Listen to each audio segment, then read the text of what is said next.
प्यारे बच्चों, ये है क्वेश्चन 6 जो कि एक्सरसाइज 4.2 का लास्ट क्वेश्चन है। देखिए, इसमें हमसे कहा जा रहा है अ कॉटेज इंडस्ट्री, कुटीर उद्योग प्रोड्यूस बनाता है a certain number of pottery article, मिट्टी के बर्तनों की कुछ संख्या बनाता है इन अ डे, एक दिन में। इट वाज ऑब्जर्व, यह देखा गया, ऑन अ पर्टिकुलर डे, किसी एक दिन, that the cost of production, के उत्पादन की जो भी लागत है, ईच आर्टिकल, हर एक आर्टिकल की, वॉज 3 मोर देन, देखें यहाँ से आपने ध्यान से देखना है, 3 मोर देन, 3 अधिक है, देन माइनस से, twice the number of article, यानी नंबर ऑफ आर्टिकल से के डबल से, ट्वाइस भी आ रहा है ना, तो नंबर ऑफ आर्टिकल के डबल से 3 ज़्यादा है, प्रोड्यूस ऑन दैट डे, उस दिन बनाए गए बर्तनों की संख्या से।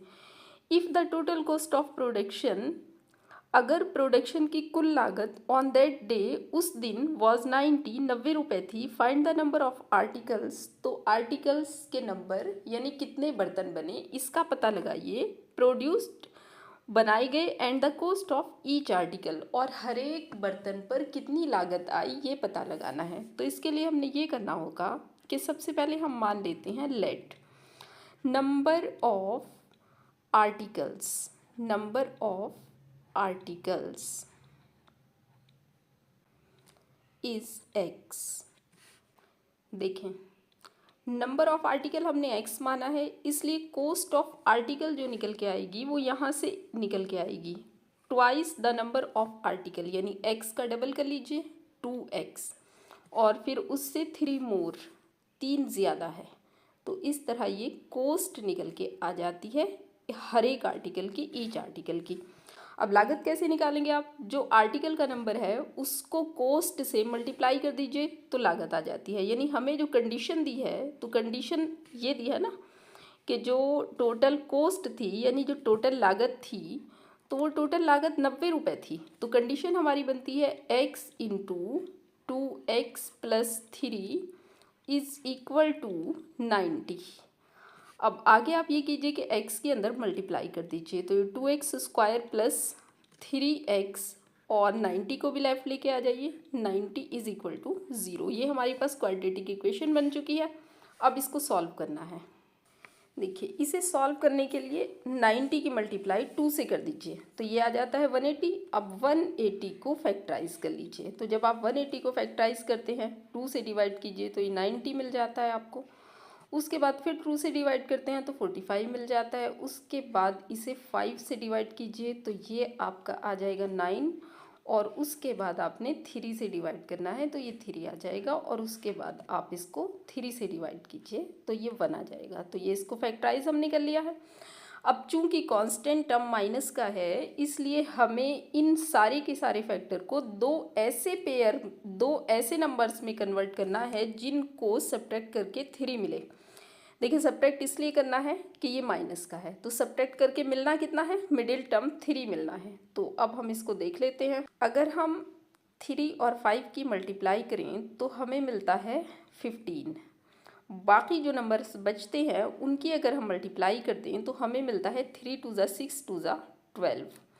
और अगर आप 15 और 12 को सब्ट्रैक्ट करते हैं तो आपको 3 मिल जाता है। ठीक है, तो ये हमारे पास ऐसे फैक्टर आ गए हैं जो हमें सब्ट्रैक्ट करने पर 3 देते हैं। देखिए, अब इनके निशान सेट करते हैं, तो आप देखिए 3 जो है वो प्लस का है, तो बड़े वाले को आपने प्लस देना है, छोटे वाले को माइनस दे दीजिए, क्योंकि सब्ट्रैक्ट करके बनाने थे इसलिए हमने एक को प्लस दिया, एक को माइनस दिया। अब 2x² ऐसे ही लिखिए, और प्लस के 15x लिख लीजिए, और माइनस के 12x लिख लीजिए, उसके बाद -9 लिख लीजिए इज इक्वल टू 0। स्टार्टिंग के 2 टर्म में से कॉमन अगर आप लेंगे तो 2 और 15 में से तो कुछ कॉमन नहीं आ सकता, x कॉमन आ जाएगा, क्योंकि x² है, ये x है, तो x को कॉमन लीजिए, x से इसको डिवाइड कीजिए तो 2x बचता है, ये प्लस लगाइए, x से 15x को डिवाइड कीजिए तो 15 बचता है, ब्रैकेट को बंद कीजिए। उसके बाद इन दोनों में से पहले माइनस कॉमन लीजिए, उसके बाद इन दोनों में से 6 कॉमन आ जाता है, क्योंकि 6 ऐसा नंबर है जो 12 और 90 को डिवाइड कर देता है। तो 6 हम कॉमन ले लेते हैं, तो 6 2 ज़ा 12, तो ये 2 बन जाता है, ये माइनस प्लस हो जाता है क्योंकि हमने बाहर माइनस कॉमन ले रखा है, और 6 से जब आप 90 को डिवाइड करते हैं तो 15 आ जाता है, इज इक्वल टू 0। अब आपके पास आ जाता है 2x प्लस 15, दोनों में से कॉमन आ जाता है, और अंदर आपके पास बचता है x minus 6 is equal to 0। देखिए अब आगे ये करना है, आप इनमें से एक एक को 0 के बराबर इक्वेट करते जाइए, यानी अगर 2x प्लस 15 को आप 0 के बराबर इक्वेट कर देते हैं तो आपका x निकल के आ जाएगा -15/2। देखिए ये वाली वैल्यू एक्सेप्टेबल नहीं है क्योंकि हमने x को माना है नंबर ऑफ आर्टिकल, और नंबर ऑफ आर्टिकल ना तो निगेटिव हो सकता है और ना ही फ्रैक्शनल हो सकता है। इसलिए अब आप दूसरे वाले फैक्टर यानी x माइनस 6 को 0 के बराबर इक्वेट कीजिए, तो आपको मिलता है x minus 6 is equal to 0। So x is equal to 6, ये वाली वैल्यू एक्सेप्ट की जा सकती है। ये निकल के आई है हमारे पास x की वैल्यू।